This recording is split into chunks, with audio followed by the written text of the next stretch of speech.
Israel says it's carried out fresh airstrikes against military targets in western and central Iran. In a post to X, the Israel Defense Force says the Israeli Air Force struck military targets belonging to the Iranian terror regime in western and central Iran a short while ago. Details on casualties, though, have not been released. There are reports emerging of multiple explosions in Tehran, Tabriz and Isfahan. The strikes were conducted in retaliation for Iran's earlier attack on northern Israel. Our Washington correspondent Jonathan Kersley has more.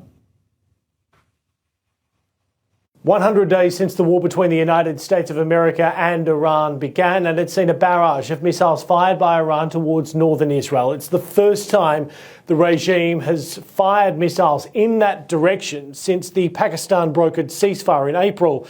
Iranian state media broadcast cheers from the crowd in Tehran.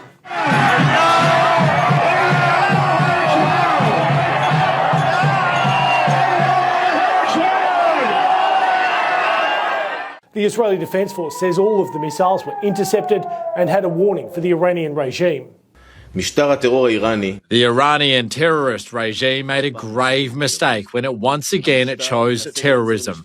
The regime is trying to create a new equation by carrying out a direct attack against us in response to IDF strikes in Dahia. We will not allow this.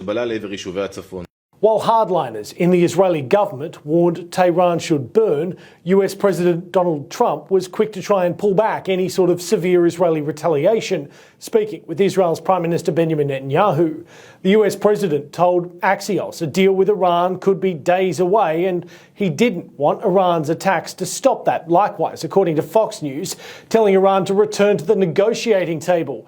Donald Trump told the Financial Times Israel's leader must accept any deal that the United States and Iran agrees to. And he said, "I call the shots. I call all the shots." He, referring to Prime Minister Netanyahu, doesn't call the shots. Iran's missiles were launched after Israel launched an attack on Beirut in Lebanon, believed to be targeting a command centre of Hezbollah. Tehran warned it would launch strikes if Israel targeted Beirut. An earlier attack last week was thwarted after the US president intervened, calling Benjamin Netanyahu in what was described as a cursed conversation. The president admitted in that call he called Israel's prime minister crazy.